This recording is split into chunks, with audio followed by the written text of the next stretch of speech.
Hello दोस्तों, कैसे हैं आप सब। स्वागत है आपका ईपीएस एकेडमी के इस चैनल में। मैं फाउंडर रामवीर कुशवाहा। आज बात करेंगे what is fire, fire triangle, combination of fire, extinguish of fire and classification of fire. ठीक है, यानी कि आग क्या होता है, आग में कितने प्रकार के कॉम्बिनेशन होते हैं, किन किन से मिलके आग लगती है, एक्सटिंग्विश ऑफ फायर यानी कि आग को हम किस प्रकार से बुझा सकते हैं, और क्लासिफिकेशन ऑफ फायर कितनी कैटेगराइजेशन किया गया है आग को। दोस्तों, यदि आप आईटीआई के विभिन्न कोर्सेस में जैसे fitter, Turner, machinist, welder, mechanic, diesel, electrician, fire technology, stone exams, ऐसे बहुत सारे ट्रेड संचालित है, उनमें आप पढ़ रहे हैं या पढ़ने वाले हैं, तो ये वीडियो आप ही के लिए है दोस्तों। इस वीडियो को अंत तक जरूर देखिएगा। बात करते हैं व्हाट इज फायर, यानी कि आग क्या होती है। तो दोस्तों, आग एक ज्वलनशील पदार्थ का जलना होता है। आग क्या होती है, अवांछित स्थान पर, यानी कि वो बिना इच्छा कहीं भी, और अवांछित अवसर यानी कि अवसर नहीं ढूंढती, वो अनियंत्रित मात्रा में लगने से जब लग जाती है तो क्या होता है, संपत्ति की नुकसान होती है और साथ ही आपका मटेरियल भी नष्ट होता है, यानी कि मैन, मनी, मटेरियल तीनों का भी नुकसान हो सकता है। यह लोगों को घायल भी कर सकती है। कभी कभी क्या होता है, जब आदमी इससे झुलस जाता है तो इससे आदमी की मृत्यु भी हो सकती है। इसीलिए हर स्थिति में, हर कंडीशन में हमें क्या करना चाहिए, आग को रोकने का प्रयास करना चाहिए। अब बात करते हैं दोस्तों फायर ट्रायंगल या कॉम्बिनेशन ऑफ फायर की। फायर ट्रायंगल नाम से स्पष्ट है, आग, ट्रायंगल मतलब होता है त्रिभुज। ऐसा ट्रायंगल जिसमें तीन फायर ट्रायंगल तीन तीन चीजों से मिलकर कॉम्बिनेशन ऑफ फायर बनता है।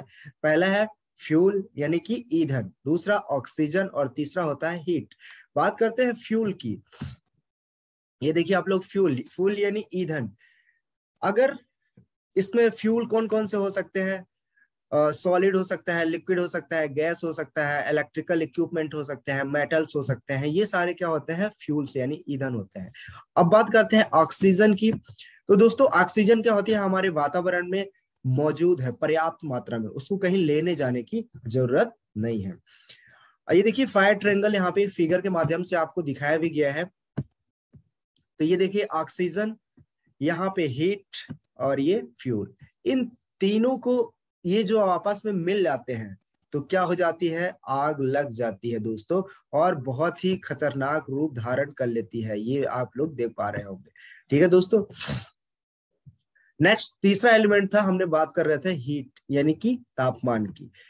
तो हमारे पास बहुत वातावरण में बहुत सारे ईंधन पड़े हुए हैं, ऑक्सीजन भी पड़ी है, बट आग जो है कभी कभारी आप लोग देखते होंगे कि लगती है। ऐसा क्यों होता है, क्योंकि प्रत्येक मटेरियल या प्रत्येक वस्तु के लिए एक उचित तापमान की आवश्यकता होती है।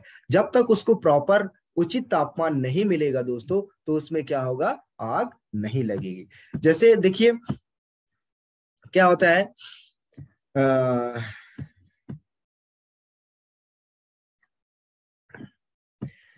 जो हमारा रूम टेम्परेचर होता है दोस्तों, यहाँ पे थोड़ा सा मिस प्रिंटिंग है। 15 डिग्री सेल्सियस में क्या होता है, लगभग रूम पेट्रोल जो होता है बहुत ही ज्वलनशील पदार्थ है, और इसे 15 डिग्री सेल्सियस तापमान में क्या होता है, इसमें आग लग जाती है। थोड़ा यहाँ पे मिस प्रिंट हो गया है, ये 15 डिग्री सेल्सियस यहाँ पे है,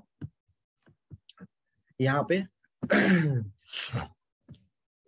तो आग क्या है, पेट्रोल क्या है, बहुत ही ज्वलनशील पदार्थ है, इसमें 15 डिग्री सेल्सियस में आग लग सकती है। इसी प्रकार जब गर्मियों के सीजन में आप लोग देखते होंगे तो उस समय 48 डिग्री 50 डिग्री टेम्परेचर रहता है, उस समय क्या होता है, जंगलों में आग लग जाती है। या और उससे ज्यादा जब टेम्परेचर होता है, इलेक्ट्रिकल शॉर्ट सर्किट होता है, तब भी आग लग जाती है। तो वहां पे क्या होता है, अलग अलग टेम्परेचर होता है, इस कारण से आग लगती है। अब बात करते हैं, यदि आग लग ही गई है तो उसे हम बुझाएंगे कैसे। तो दोस्तों, यदि अभी हमने पढ़ा फायर ट्रायंगल यानी कि हीट, फ्यूल और ऑक्सीजन का जो कॉम्बिनेशन होता है फायर ट्रायंगल होता है। यदि इनमें से आप किसी भी एक एलिमेंट को क्या कर दे, अलग कर दे, या तो आप फ्यूल को अलग कर दे, या तो आप ऑक्सीजन को अलग कर दे या फिर ईंधन को अलग कर दे तो आग क्या होगी, नहीं लगेगी। तो देखिए इनमें से 3 तरह से हम क्या कर सकते हैं, आग को बुझा सकते हैं। पहला है स्टॉर्विंग। स्टॉर्विंग मीन्स क्या होता है, रिमूव और spreads the fuel from fire, यानी कि आग जहां भी लगी हुई है वहां से हम ईंधन यानी कि फ्यूल को क्या कर दे दोस्तों, अलग कर दे। फिर दूसरा आता है स्मूदरिंग, यानी कि स्मूदरिंग में क्या होता है दोस्तों, आग में से ऑक्सीजन की आपूर्ति रोक देना चाहिए। यदि हम ऑक्सीजन की आपूर्ति को रोक देंगे तो क्या होगा, आग तब भी नहीं लगेगी। तो ये प्रोसेस कहलाती है स्मूदरिंग। और तीसरी आती है कूलिंग, यानी कि तापमान को कम करने के लिए आप पानी का उपयोग कर सकते हैं, यानी कि हीट। तो पहला फ्यूल को अलग करना, दूसरा ऑक्सीजन को अलग करना और तीसरा दोस्तों हीट को अलग करना। इन तीनों में से किसी भी एलिमेंट को अलग कर देंगे तो आग क्या होगी, नहीं लगेगी। ये फिगर के माध्यम से आप लोग देख पा रहे होंगे। पहले फिगर में remove of spirit separates the fuel from the fire, यानी आग से क्या किया जा रहा है, ईंधन को अलग किया जा रहा है। दूसरे में क्या किया था, isolate the fire from the supply of oxygen by foam, यानी कि ये फोम फायर एक्सटिंग्विशर, इसके माध्यम से ऑक्सीजन की सप्लाई को कम किया जा रहा है। साथ में तीसरे में देख पा रहे होंगे, use water to lower the temperature, यानी पानी का उपयोग करके क्या किया जा रहा है, तापमान को कम किया जा रहा है दोस्तों। इस तरह से आप फ्यूल, ऑक्सीजन और हीट तीनों में से किसी भी एक एलिमेंट को कम करके आग को रोक सकते हैं। बात करते हैं क्लासिफिकेशन ऑफ फायर की। तो क्लासिफिकेशन ऑफ फायर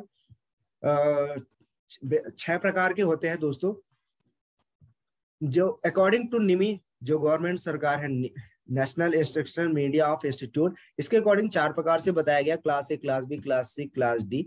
लेकिन बेसिकली जो अभी करंट चल रहा है उसमें आग 6 प्रकार की होती है। तो देखिए दोस्तों, class A fire, class A fire में क्या आता है, involving organic solid such as paper, wood, लकड़ी, यानी क्लास ए प्रकार की जो आग होती है उसमें पेपर, लकड़ी, कोयला ये सब आते हैं। दूसरा क्लास बी फायर में क्या होता है, फ्लेमेबल लिक्विड्स जैसे पेट्रोल, डीजल, ग्रीस, ये सारी चीज आते हैं।